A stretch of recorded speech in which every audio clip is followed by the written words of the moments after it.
ఈరోజు టాపిక్ ఏంటి అంటే నేను ఒక షార్ట్ పెట్టాను. గృహప్రవేశానికి వెళ్ళాలంటే భయమేస్తుంది. అలా గృహప్రవేశానికి వెళ్ళిన ఆవిడ చనిపోవడం చాలా బాధాకరం.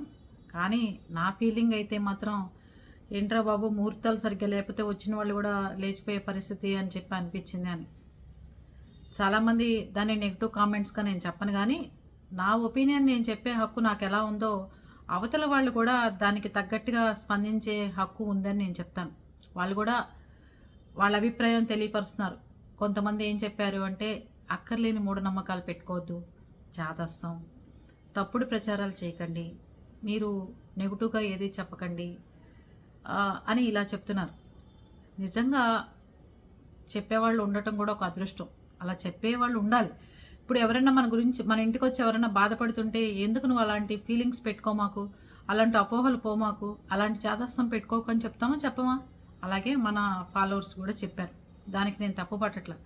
కానీ నేను చేసిన దానికి మీకు క్లారిటీ ఇవ్వకపోతే అది రాంగుగా వెళ్ళే ప్రమాదం ఉంది కాబట్టి చెప్తున్నాను. అందులో ఈసారి వచ్చిన ఉగాది చాలామంది ఇన్ఫ్లుయెన్సర్స్కి కానీ, మామూలు వాళ్ళకి కానీ, సెలబ్రిటీలు కానీ, ఎవరైనా పెద్ద పెద్ద వాళ్ళు కానీ, రాజకీయ నాయకులు కానీ ఎవరు మాట్లాడినా అది తేడాగా వెళ్ళే ప్రమాదాలు ఉన్నాయి కాబట్టి ఎప్పటికప్పుడు కరెక్ట్ చేసుకోవాలని చెప్పి నా ఉద్దేశం. మీరందరూ అడిగిన దానికి, మీరందరూ నాకు కామెంట్ పెట్టిన దానికి నేను సమాధానం చెప్తాను. గృహప్రవేశం అని చెప్పాను కదండి, దాని గురించి అని చెప్పాను కదా, దాని గురించే చెప్తా. మేము కూడా నెల్లూరులో ఒక హౌస్ కొనుక్కున్నాం. చాలా బాగుంటుంది, ఇంద్రభవనం లాంటి హౌసు. కింద 4th ఫ్లోర్లో ఉండేవాళ్ళం, 5th ఫ్లోర్లో కొనుక్కున్నాం అనమాట, ఇల్లు నచ్చి. అయితే అది కొనుక్కుని ముందే దాంట్లో కొన్ని వాస్తు లోపాలు ఉన్నాయి అందుకని అని చెప్పారు చాలామంది. దాంట్లో కొంచెం ఖాళీ చేసి వెళ్ళేవాళ్ళు అలా చెప్తుంటే, వాస్తు లోపం ఉంది అంటే మనం చూపించే సిద్ధాంతి గారిని చూపించిన తర్వాత కొన్ని చెప్పారు. అడ్వాన్స్ కూడా బిల్డర్కి నేను అవన్నీ సరి చేసుకున్న తర్వాత ఇస్తానండి, అప్పుడు నా పరిస్థితి చూసి ఎట్లా ఉంది మాకు ఎట్లా ఉంటుందని. నేను సరే అమ్మా అన్నారు. అయిపోయింది. చాలా అసలు ఇంట్లోపలికి వెళ్తుంటే అసలు 100 మంది లక్ష్మీదేవులు కూర్చుని పూజలు చేస్తున్నారు అన్నంత కళ అండి అసలు. ఆ ఇంటికైతే పిచ్చి కళ, చెప్పటానికి లేదు. అసలు అలా మెరిసిపోతూ ఉంటుంది. లోపలికి వచ్చిన తర్వాత అంత పాజిటివ్గా వైబ్రేషన్ ఉన్నట్టు అసలు ఎంత కళ అసలు అంత కళగల ఇల్లు నేను చూడలేదు. మళ్ళీ ఆ నెల్లూరులో చూసిన ఇల్లు తర్వాత మన బంధువులకి ఉన్న ఇళ్లలో చూసిన తర్వాత అంత కళగల ఇల్లు అసలు చూడలే నేను. అంత కళ ఉంటుంది ఆ ఇంట్లో. పెద్ద ఓపెన్ ఏరియా, చాలా బాగుంటుంది హౌస్. సరే దానికోసమని ఎక్కడెక్కడి నుంచో వుడ్ వర్కులు చేయించాం, చైనా నుంచి దానికోసం తెప్పించాం, వర్కర్స్ని తెప్పించాం, అంతా తెప్పించామండి. ఇల్లు అడ్వాన్స్ ఇచ్చామండి, ఇంకా అంతే. అసలు ఆ ఇంట్లో లేవు. ఇంటికి అడ్వాన్స్ కట్టాం. అడ్వాన్స్ ఇచ్చిన తర్వాత నుంచి అసలు అంత పరిస్థితులు అంతా మారిపోతున్నాయి. ఏదో ఒక హెల్త్ ప్రాబ్లం. చెన్నైకి తిరగా, నెల్లూరు తిరగా, చెన్నై తిరగా, నాకేదో అప్పటికప్పుడు వేడి నొప్పులు, చేతుల నొప్పులు, బోన్స్ నొప్పులు, కాళ్ళు నొప్పి. ఒక కాలు నొప్పి అయితే ఒక కాళ్ళు మంచిగా ఉంటాం, ఒక కాలుతో నడవగలిగితే అసలు అడ్వాన్స్ ఇచ్చిన దగ్గర నుంచి అదే ప్రాబ్లం. మళ్ళీ దీన్ని కూడా మీరు బ్యాడ్గా ప్రచారం చేయకండి అనకండి. ఎవరి అనుభవాలు ఎవరికి ఉంటే వాళ్ళకి ఆ పెయిన్ తెలుస్తుందని ప్రజలు చెప్తుంటారు కదా, ఆ పెయిన్ నేను అనుభవించాను కాబట్టి చెప్తున్నాను. ఎందుకు లేకపోతే మన ఇంటి గురించే మనం బ్యాడ్గా ప్రచారం చేసుకుంటామా చెప్పండి ఎక్కడన్నా. ఇంకా అయిపోయింది. దాని తర్వాత రిజిస్ట్రేషన్ అయింది. సరే గృహప్రవేశం ముహూర్తం పెట్టాం. గృహప్రవేశానికి ఎక్కువ మందిని పిలవకుండా దగ్గర వాళ్ళనే పిలిచాం, బంధువుల్ని. అమ్మ, నాన్నగారు అందరూ అలా వచ్చారు. వచ్చి ఈ గ్యాస్ సిలిండర్ పైకి తెచ్చారు, పాలు పొంగిద్దామని చెప్పి అంతే. ఒక్కసారిగా గ్యాస్ పైకి తనేసేసి అది దాన్ని కంట్రోల్ చేయకపోతే అప్పటికప్పుడు ఒక సిలిండర్ బ్లాస్ట్ అయ్యేదేమో అనిపించేంత దాంట్లోంచి సౌండ్స్ వచ్చాయి సిలిండర్లోంచి. ఆ రాత్రి 12 ఆ జరిగిన సంఘటనలు చెప్తున్నానండి. పెద్దానికి మీరు నవ్వుతారు ఏంటి అంటే, భయం వల్ల వచ్చే నవ్వులు ఇవన్నీ. ఏడుస్తూ వీడియోలు చేయలేం కదండి, మీరు వ్యూస్ కోసమో లేకపోతే మీరు సానుభూతి చూపిస్తారనో ఏడవలేం కదా. రాని ఏడుపులు ఏంటి ఇలా జరిగిపోయిందని శోకాలు పెట్టి ఏడవలేం కదా. అంటే పరిస్థితులు మనము ఆనందంగా తీసుకోకపోతే దాన్ని ఒక బాధలాగా చెప్పుకుంటూ పోతే జీవితం అంతా బాధ మిగులుతుందని నా అభిప్రాయం అండి. అది దాన్ని ఎలా కంట్రోల్ చేశారు తమ్ముళ్ళందరూ, మరదళ్ళు అందరూ కలిసి దాన్ని కంట్రోల్ చేశారు, మన వాళ్ళందరూ కలిసి. అయిపోయింది, గ్యాస్ అయిపోయింది అక్కడితో. గృహప్రవేశం చాలా బాగా జరిగింది, చక్కగా అంతా బాగుంది, అన్నీ బాగున్నాయి అన్న టైంలో ఆ నాన్నగారు వాళ్ళు, నాన్నగారు, అమ్మ, పెద్ద తమ్ముడు, వాళ్ళ ఫ్యామిలీ, చిన్న తమ్ముడు వాళ్ళ ఫ్యామిలీ, మొత్తం 10 మంది కలిసి బస్సు ఎక్కారు హైదరాబాద్కి వెళ్ళటానికి. అంతే, తెల్లారుజామున 3ంటికి ఫోను, వెనక నుంచి వీళ్ళ బస్సుని ఆగున్న బస్సు అది వీళ్ళది వెళ్తున్న బస్సును కొట్టింది అని. అమ్మకి మూతి మీద, మోకాళ్ళ మీద, మోచేతుల మీద, చాలా వాటి మీద దెబ్బలు, నాన్నగారు వాళ్ళకి దెబ్బలు, ఆ పిల్లలు పసిపిల్లలు, 5 ఏళ్లవాడు, 6 ఏళ్లవాడు, 7 ఏళ్ల వాళ్ళే దాంట్లో ఉన్న పిల్లలంతా, తమ్ముడు పిల్లలు, మేనల్లుళ్ళు, అందరికీ దెబ్బలు తగిలాయి. ఇదేంట్రా బాబు ఇలా అయింది, అసలు గృహప్రవేశానికి వచ్చి వెళ్తున్నారని మళ్ళీ ఇదొకటేమో అనుకున్నాను. అక్కడితో అయిపోయిన దగ్గర నుంచి లోపలికి వెళ్ళాం, సామాన్లు సర్దుకున్నాం, అన్నీ అయిన తర్వాత ఒక్కొక్క హెల్త్ ఇష్యూ స్టార్ట్ అవటం మొదలెట్టిందండి. ఏదో ఒకటి పిల్లల చదువుల విషయంలో ఏదన్నా కానీ ఒకడికి బాగుండకపోతే ఒకడికి బాగుండకపోవటం, ఒకడికి బాగుండకపోవటం అలా వచ్చింది. చిన్న బాబుని బ్యాక్ పెయిన్ అని చెప్తే దగ్గరలో ఉన్న హాస్పిటల్కి తీసుకెళ్తే ఆ డాక్టర్ చెప్పాడు, ఇమీడియట్గా తీసుకున్న అతను పెద్ద హాస్పిటల్కి తీసుకెళ్ళకపోతే చాలా ప్రమాదం, స్పైనల్ కార్డ్లో టీబీ స్టార్ట్ అయింది అని చెప్పాడు. ఇక చూడండి, పరుగుల మీద చెన్నైకి తీసుకెళ్ళాం. ఒక వారం రోజుల పాటు చెన్నైలో ఉండి మొత్తం టెస్టులన్నీ చేయిస్తే అతను వెనకాల ఇంటర్ చదువుతున్నాడు, వెనకాల బెంచి కొత్తుకోవడం వల్ల స్పైనల్ కార్డు అలా నొప్పి చేసిందే తప్ప తనకి ఎలాంటి ఇది లేదు అని చెప్పి డాక్టర్స్ చెప్పడం జరిగింది. ఏమీ లేదు వాడికి. కానీ ఒక రిపోర్ట్లో చూసి డాక్టర్ ఒక రకం, ఇంకో రిపోర్ట్లో చూసి ఇంకో రకం, అక్కడ మళ్ళీ టెస్టులు చేయించిన తర్వాత ఇంకో రకం చెప్తుంటే భయాలేసి ఒక వారం రోజులు అక్కడే ఉండి సెలవు పెట్టి చక్కగా అన్నీ చూపించుకొస్తే లాస్ట్కి ఏమీ లేదు అని తేల్చారు.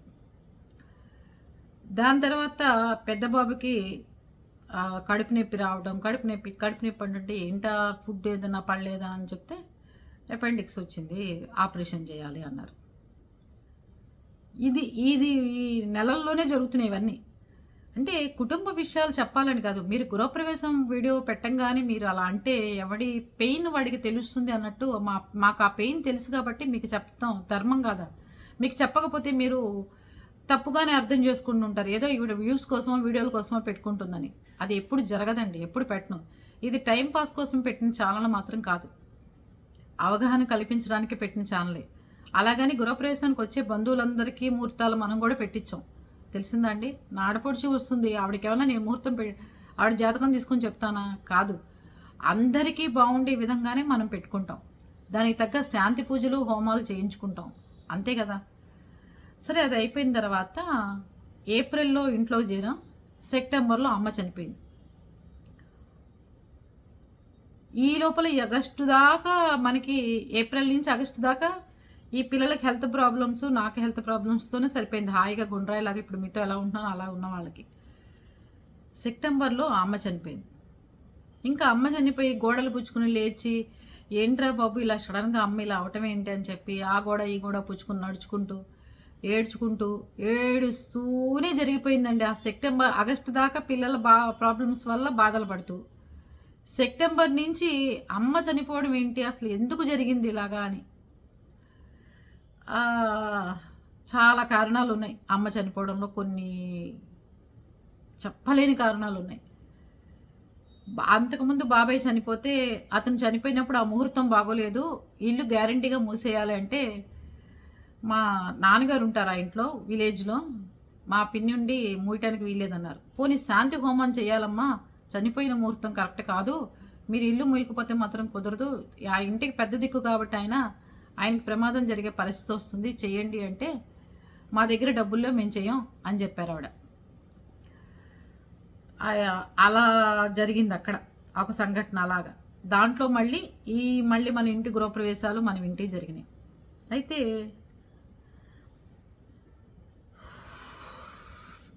ఆ అమ్మ సెప్టెంబర్లో చనిపోతే ఏడుస్తూ గోడలు పుచ్చుకుని అవి పుచ్చుకుని నడుస్తూ కాలం గడుపుతున్నాం. ఎలా రోజులు ఎప్పుడు గడుస్తాయిరా బాబు అని. ఈ లోపల కోవిడ్ స్టార్ట్ అయింది, ఫస్ట్ వేవ్, సెకండ్ వేవ్ అన్నీ స్టార్ట్ అయింది. మనకు కూడా ఏప్రిల్లో వెళ్ళాం, నెక్స్ట్ ఏప్రిల్ గృహప్రవేశం డేట్ రాకముందే సెకండ్ వేవ్ కోవిడ్ వచ్చింది మాకు సెకండ్ వేవ్ కోవిడ్ రాగానే ఇంకా ఆ ఇంట్లో అసలు వెళ్ళలేకుండా అంబులెన్స్‌లు ఎక్కి బెడ్‌లు ఎతుక్కుని పారిపోయిన పరిస్థితి నెల్లూరు నుంచి హైదరాబాద్‌కి. తెలుసా అండి? ఇది కూడా నవ్వుతూ చెప్పానని కాదు. అంటే బాధపడే సంఘటనలన్నీ జీవితంలో అయిపోవాలని కోరుకునే మనిషినండి నేను. పెద్ద బాబుకి సీరియస్.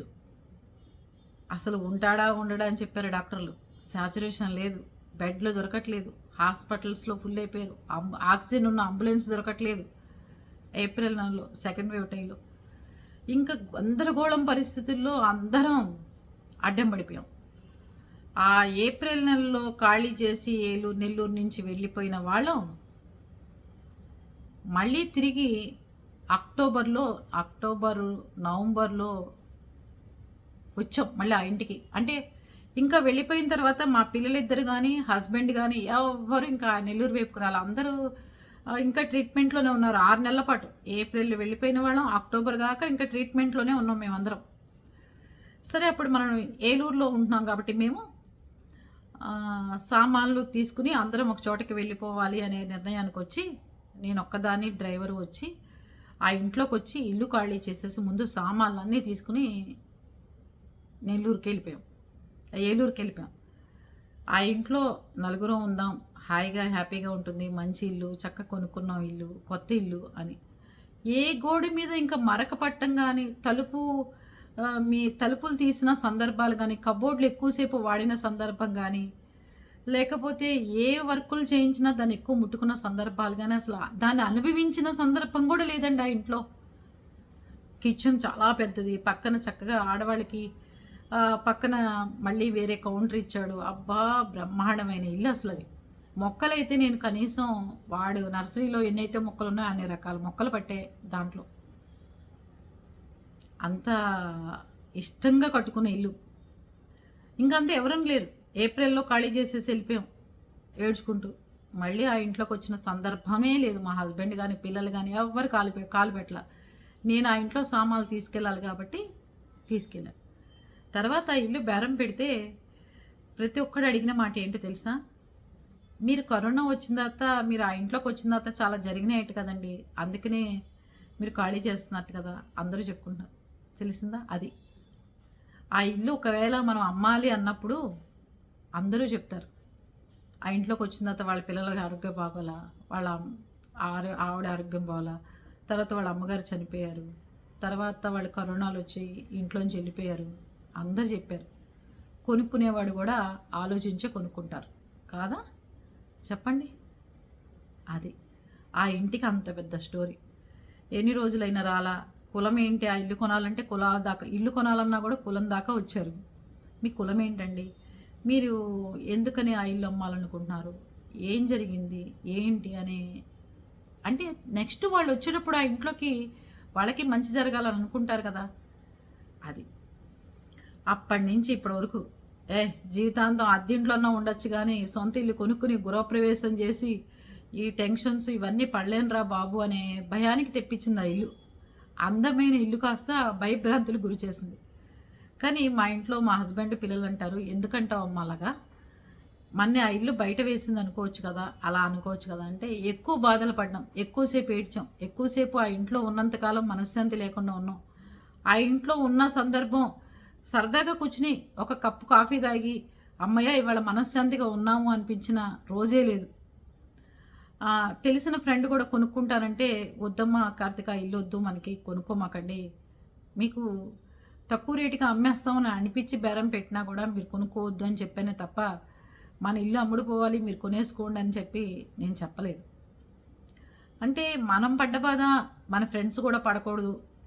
అది చాదస్తం అనుకోండి, మీరన్నట్టు కొంతమంది మూఢనమ్మకం అనుకోండి, కొంతమంది చాందిసవాదం అనుకోండి, కొంతమంది నెగిటివ్గా ప్రచారాలు చేయొద్దు జనంలో అనుకోండి, ఏదన్నా అనుకోండి.